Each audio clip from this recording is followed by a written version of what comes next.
Buen día, mis queridos compañeros viajeros. Vamos a continuar con la historia de la niña de los cuentos.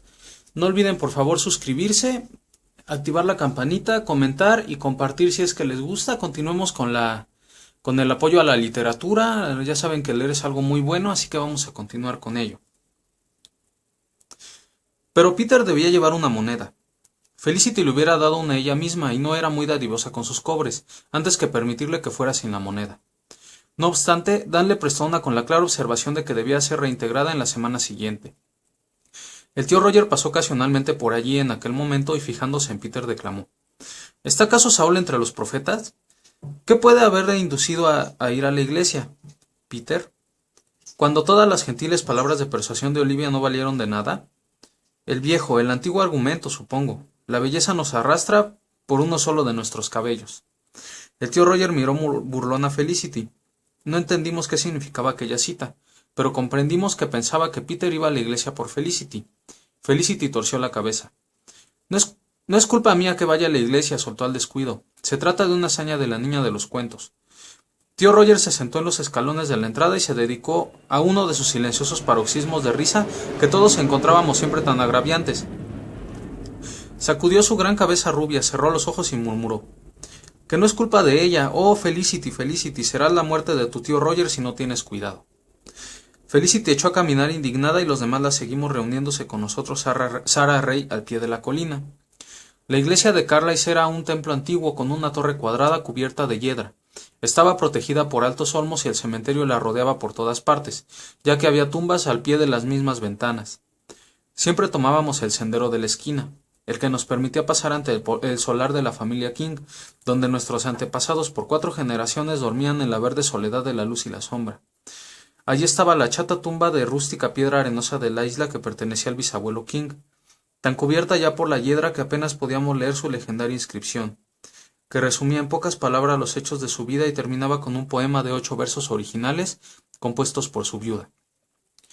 No creo que la poesía fuese el punto fuerte de la bisabuela King. Cuando Félix leyó los versos el primer domingo nuestro en Carlisle, observó con aire de duda que aquello parecía, pero no sonaba como poesía. Allí también descansaba la Emily, cuyo espíritu lleno de fe se suponía vagando aún por el puerto. Pero Edith, la que besó al poeta, no descansaba con sus familiares. Ella murió lejos, en un país extranjero, y el murmullo de las horas perdidas en la distancia parecía sonar en torno a su tumba. Placas de mármol blanco ornamentadas con grabados de sauces llorones señalaban el lugar donde estaban sepultados el abuelo y la abuela King, y una simple piedra roja de granito escocés se veía entre las tumbas de la tía Felicity y el tío Félix. La niña de los cuentos se demoró un tanto para dejar un ramo de violetas silvestres, azuladas y dulces, sobre la tumba de su madre. Después leyó en voz alta el dístico grabado en la piedra: fueron amantes y felices en la vida, y con la muerte no fueron separados. Los tonos de su voz hicieron brotar la punzante e inmortal belleza y a la vez el sentido trágico de aquel viejo y maravilloso lamento. Las niñas se secaron las lágrimas, y nosotros los muchachos varones nos sentimos en situación de hacer lo mismo si no hubiera habido nadie presente.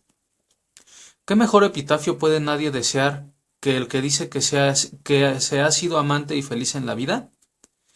Cuando se lo oí pronunciar en voz alta a la niña de los cuentos, hice conmigo mismo el compromiso de hacer lo posible por merecer tal epitafio. Me gustaría tener un solar aquí para mi familia, declaró Peter pensativo. No tengo nada de lo que ustedes tienen, chicos. Los Craig somos sepultados en cualquier parte donde nos tome la muerte. Me gustaría que me enterraran aquí cuando muera, dijo Félix, pero espero que no sea por mucho tiempo todavía, agregó en un tono más animado, mientras seguíamos el sendero hacia la iglesia. El interior de la iglesia era tan anticuado como el exterior. Estaba amueblada con bancos cuadrados de madera. El púlpito tenía forma de copa y se llegaba a él por una empinada serie de estrechos escalones. El banco del tío Alec estaba al frente de la iglesia, muy cerca del púlpito.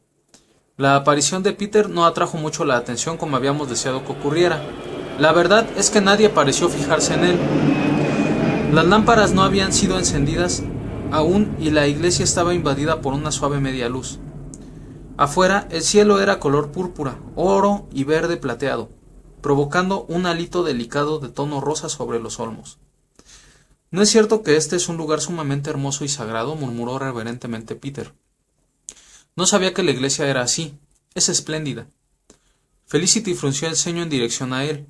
La niña de los cuentos lo tocó con el pie para recordarle que no debía hablar en el templo. Peter se irguió muy tieso y prestó mucha atención durante el servicio. Nadie podía haberse portado mejor, pero cuando el sermón hubo terminado e inició la colecta, Peter provocó la sensación que no había producido al entrar. El anciano Frewen, un hombre pálido y alto con largas y arenosas patillas, apareció en la puerta de nuestro pequeño recinto con la bandeja de colecta. Conocíamos muy bien al anciano Frewen y nos gustaba. Era primo de la tía Janet y a menudo la visitaba. El contraste entre la jovialidad que mostraba los días de la semana y la intraterrena solemnidad de su semblante y apostura los domingos en la iglesia siempre nos había resultado gracioso. Parece que también le pareció gracioso a Peter, porque cuando Peter dejó caer una moneda en la bandeja, se echó a reír ruidosamente. Todo el mundo miró hacia nuestro banco. Siempre me he preguntado cómo es posible que Felicity no muriera de mortificación en aquel mismo sitio. La niña de los cuentos se puso pálida y Saisley se puso roja, y en cuanto al pobre y desgraciado Peter, la vergüenza que reflejaba su semblante provocaba dolor. No volvió a levantar la cabeza durante el resto del servicio y luego nos siguió por el pasillo y a través del cementerio como un perro apaleado. Ninguno de nosotros dijo una sola palabra hasta que llegamos al camino tendido bajo el manto blanco de la luna. Entonces Felicity rompió el tenso silencio reprochando a la niña de los cuentos. «¡Te lo había advertido!». La niña de los cuentos no respondió. Peter se puso a su lado. «Lo siento muchísimo», dijo contrito. «No quise reírme, me sucedió antes de que pudiera darme cuenta. Fue en esta forma». «No vuelvas a dirigirme la palabra nunca más», dijo la niña de los cuentos en un tono de fría y concentrada furia. «Vete y hazte metodista, mahometano o cualquier cosa, no me importa lo que seas. Me has humillado». Se separó de él con Sarah Ray y Peter se volvió con nosotros, el semblante asustado. «¿Qué es lo que le he hecho a ella?», murmuró. «¿Qué significa esa palabra grande que dijo?». «Oh, no importa», dije enojado, porque yo también sentía que Peter nos había hecho caer en desgracia. «Está furiosa y no hay que asombrarse. ¿Qué es lo que te hizo portarte de esa manera, Peter?». «Bueno, yo no quise hacerlo. Y quise reírme 2 veces antes de eso, pero me aguanté. Son las historias de la niña de los cuentos las que me provocaron risa, de modo que no me parece justo que ella se enoje conmigo ahora. No debió haberme contado historias de la gente si no quiere que me ría cuando veo a alguien por ahí». Cuando miré a Samuel Ward, me lo imaginé poniéndose de pie en una reunión nocturna y rogando ser guiado a levantarse y al acostarse.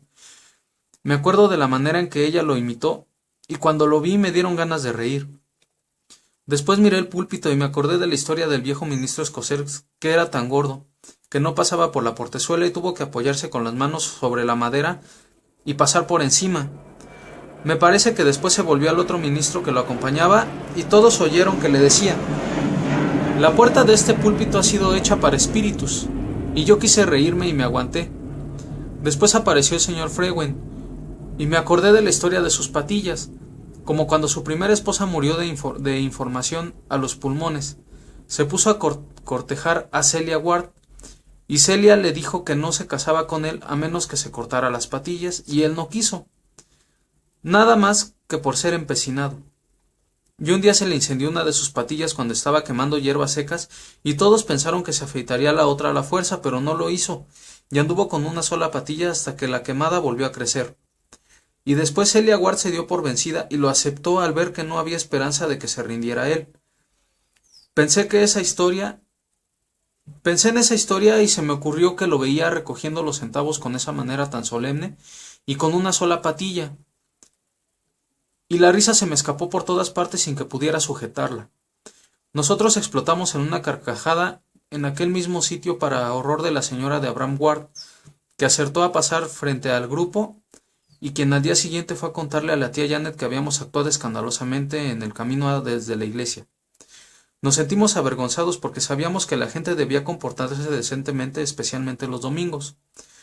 Pero como dijo Peter, la risa se nos salió sola. Hasta Felicity se echó a reír. Felicity no estaba tan enojada con Peter como podía haberse esperado. Caminó a su lado y hasta le permitió que le llevara la Biblia. Conversaron muy confidencialmente. Tal vez lo perdonó tan rápidamente porque él había justificado sus predicciones y por lo tanto le había proporcionado un triunfo sobre la niña de los cuentos. Voy a seguir yendo a la iglesia, le dijo Peter. Me gusta. Los sermones son tan interesantes de lo que había supuesto y me encantan los cantos. Me gustaría poderme decidir sobre si seré presbiteriano o metodista. Supongo que podré consultar al ministro sobre eso. Bueno, lo voy a dejar aquí por ahora. Les agradezco que lo hayan escuchado. Lamento haberme trabado un poco, pero estoy un poco oxidado, ya que esta semana no he podido grabar bien. Igual les agradezco mucho que continúen conmigo y nos vemos en el siguiente video. Hasta luego.